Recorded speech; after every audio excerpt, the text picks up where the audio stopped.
ఘటము నింద్రియముల గట్టి వేయలేక చావు వచ్చినప్పుడు సన్యసించి ఆత్మశుద్ధి లేక ఎందునా మోక్షం విశ్వదాభిరామ వినరవే.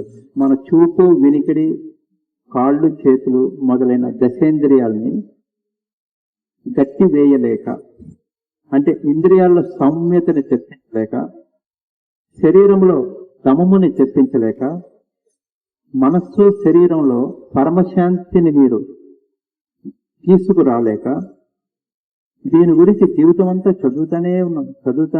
శాంతించాలి శాంతి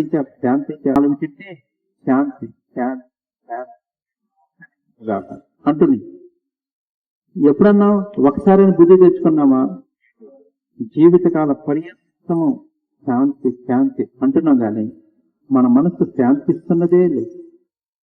ఈ శాంతిని సంపాదించకుండా, అంటే ఘటమును ఇంద్రియములను గట్టివేయలేక, మీరు వాటిని కంట్రోల్లో పెట్టలేక, చావు వచ్చినప్పుడు సన్యసించారు. అంటే ఒంట్లో ఉన్న బలవంతా పోయింది. అప్పుడు నేనెవరిని తిట్టనండి, నేనెవరితో పేచీకి దిగనండి. ఇంకేం తిడతాం? తిడితే బీపీ పెరిగింది, పేచీకి వెళ్తే ఒళ్ళు వణుకుతుంది. అప్పుడు నేను సన్యాసం అంటున్నాం. దీనివల్ల ఫలితం లేదంటున్నారు.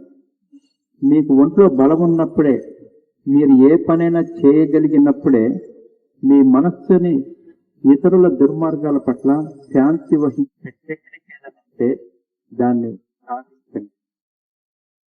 ఘటము నింద్రియములు గట్టివేయలేక చావు వచ్చినప్పుడు సన్యసించు ఆత్మశుద్ధి లేక అందున మోక్షం వన.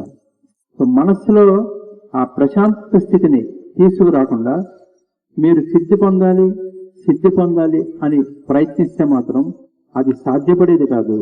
ఇందాక చెప్పినట్టు ఏదో ఒక మంత్రం చెప్పుకుంటే అది దొరికేది కాదు, మంత్రం వల్ల సాధ్యపడేది కాదు. జస్ట్ మనస్సునే మాత్రమే